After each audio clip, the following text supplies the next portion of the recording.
Artinya kan kamu disuruh taat, ya, tapi kamu membangkang. Nah, berbeda dengan ini jangan lakukan dosa ini. Nah, seperti itu. Berarti lebih besar yang melanggar. Iya, lebih melanggar dalam sebuah pemimpin. ketaatan seperti itu. Ya, itu besar. Makanya akhirnya terjadi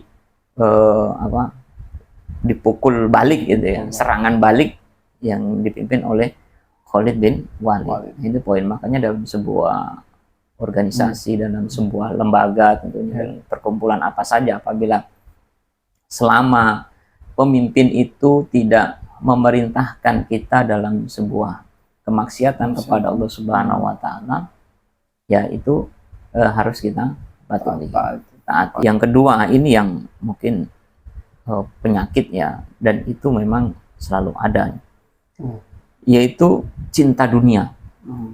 Dia tidak luput dari namanya kesalahan dan kehilafan, dan juga dia meninggal.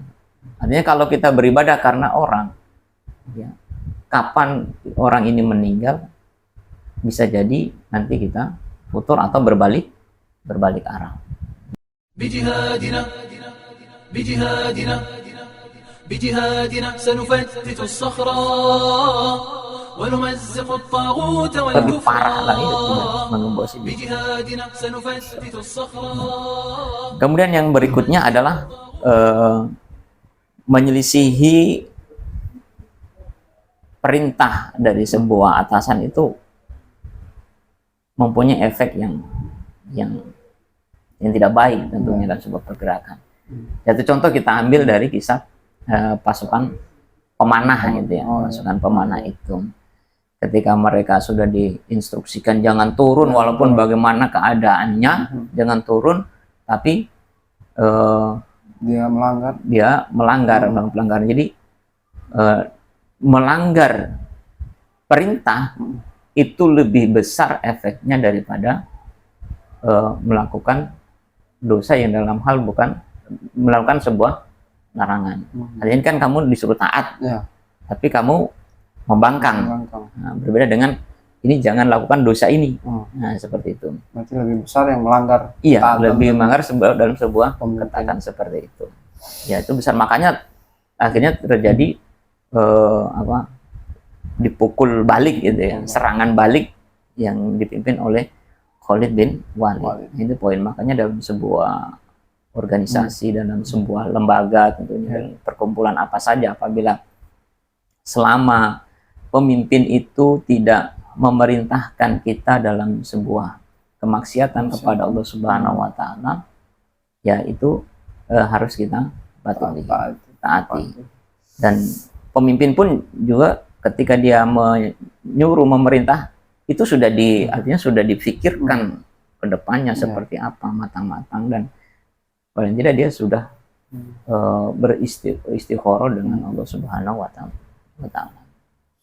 Kemudian yang berikutnya, ya di antara tadi faktor, katakanlah faktor kemudian dibalikkannya keadaan kaum muslimin ketika hampir mendapatkan kemenangan, akhirnya kemudian tadi sempat dipukul mundur ya, akhirnya diserang balik. Yang pertama karena faktor tadi tidak taat kepada pemimpin. Yang kedua, ini yang mungkin penyakit ya, dan itu memang selalu ada, yaitu cinta dunia. Lebih cinta dunia daripada akhirat. Ini yang sebagaimana yang tadi terjadi di pasukan pemanah. Kenapa mereka turun?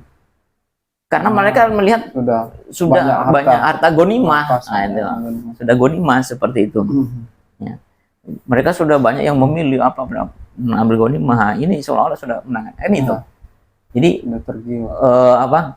nafsu keduniaannya ini muncul di sebagian pasukan pemanah tadi, mengalahkan daripada perintahkan dia kepada Rasulullah SAW. Dan ini sebagaimana dalam surat Al-Imran, ya, walaqad sadaqakumullahu wa'dahu ittahassunahum biidnihi hatta idza fashiltum wa tanazatum fil amri wa asiyatuhum min ba'di ma arakahum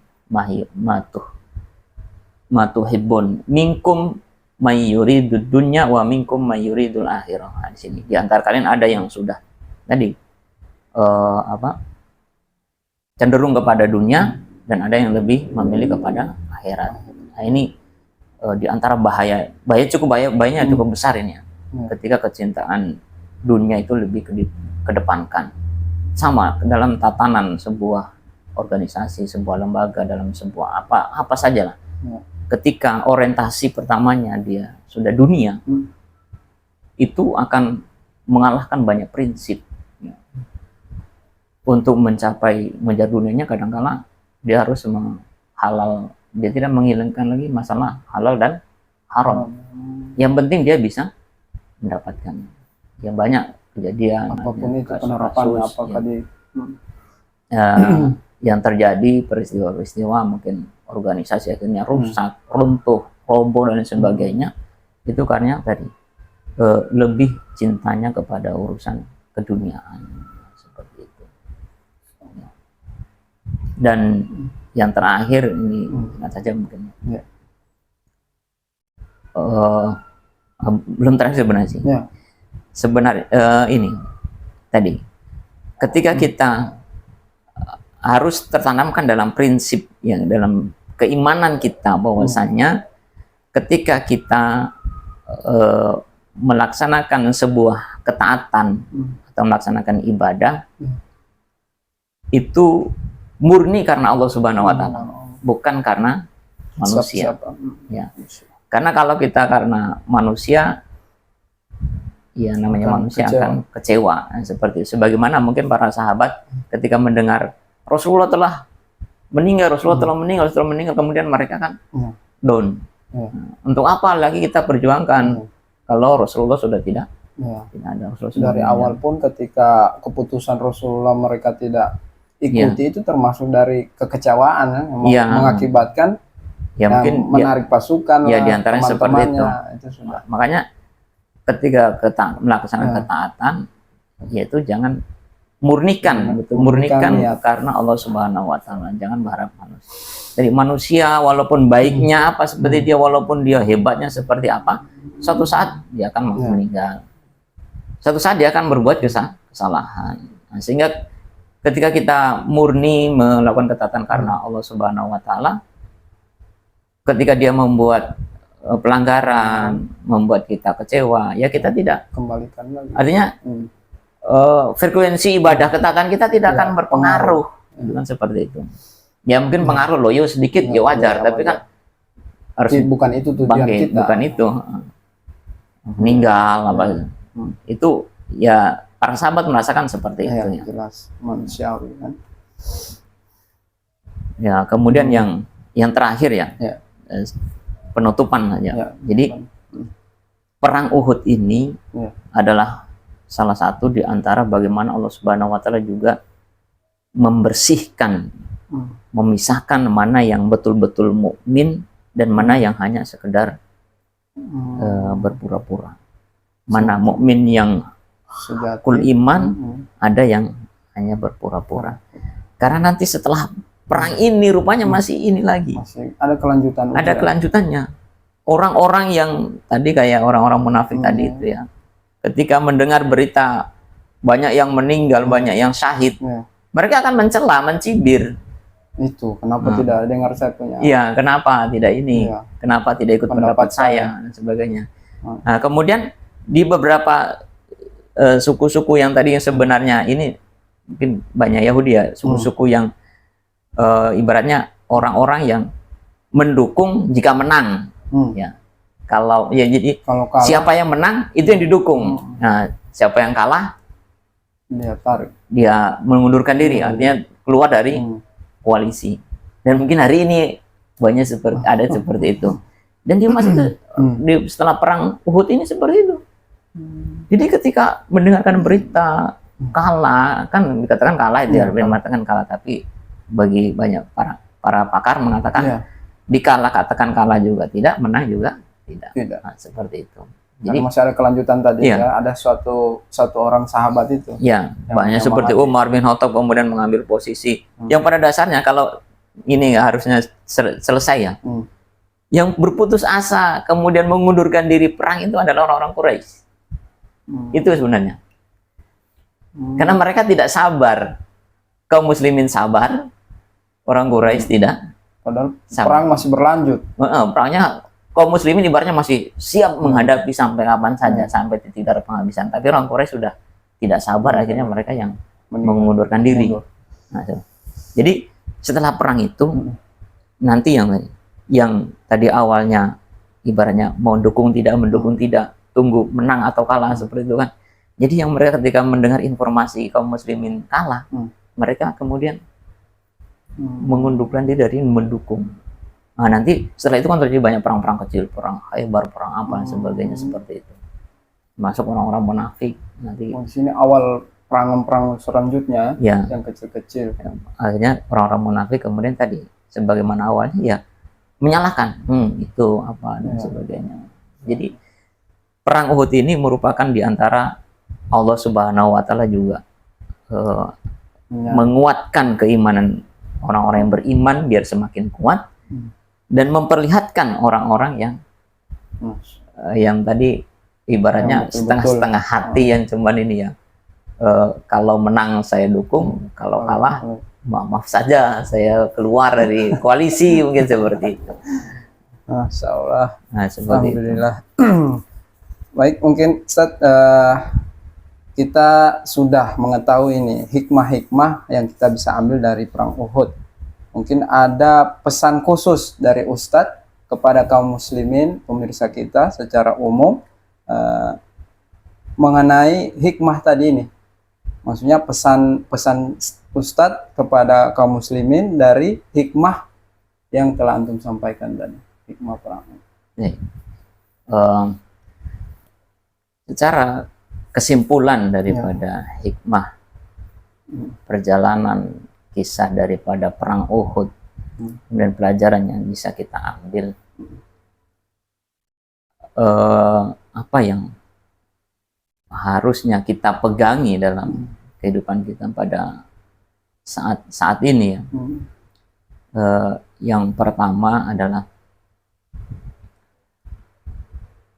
hendaknya kita selalu ketika melaksanakan ketaatan beribadah kepada Allah Subhanahu Wa Taala, melakukan ibadah baik yang zahir maupun yang batin, yang secara fardiyah maupun ibadah-ibadah yang sifatnya mungkin jam'iyah ya.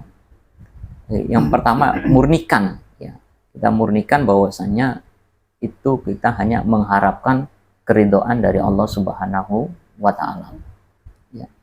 Jauhi sejauh-jauhnya ibadah karena mungkin manusia ya, karena orang, karena tadi manusia itu punya keterbatasan. Dia tidak luput dari namanya kesalahan dan kehilafan, dan juga dia meninggal. Artinya kalau kita beribadah karena orang ya, kapan orang ini meninggal bisa jadi nanti kita futur atau berbalik arah. Ya, seperti itu. Kemudian bahwasannya kisah perang Uhud ini adalah merupakan Allah Subhanahu Wa Taala ingin memberikan pelajaran yang terbesar bagi kita semua, bahwasannya persatuan umat ya, taat kepada seorang pemimpin ya, kemudian kecintaan kita kepada dunia itu tidak melebihi kecintaan kita kepada akhirat kita. Sehingga dalam kita bekerja dan beramal ya, dalam berusaha untuk membekali diri kita di akhirat ya, jangan sampai kecintaan kita kepada dunia ini kemudian menghancurkan semua amal-amal kita, menghancurkan mungkin ketika kita kerja di sebuah lembaga, merusak daripada tatanan apa yang kita berdiri dan bergabung di dalamnya. Nah, seperti itu. Masya Allah. Alhamdulillah, itu tadi pembahasan kita. Semoga apa yang kita bahas tadi ini dari awal sejarah, kemudian kita disimpulkan oleh Ustadz dari hikmah, kemudian pesan yang beliau sampaikan, mudah-mudahan Allah memudahkan dan meridhoi apa yang kita bicarakan pada malam hari ini dan pada kesempatan kali ini. Semoga menjadi amal jariah kita dan amal kebaikan kita sehingga kita dimasukkan ke dalam jannahnya Allah Subhanahu wa taala. Amin. Mungkin sekian dulu dari kami. Ada benarnya dari Allah Subhanahu wa taala, ada kekurangannya itu murni dari kehilafan kami dan kekurangan kami. Wabillahi taufik wal hidayah. Wassalamualaikum warahmatullahi wabarakatuh. Waalaikumsalam warahmatullahi wabarakatuh. Oh. Edit ini.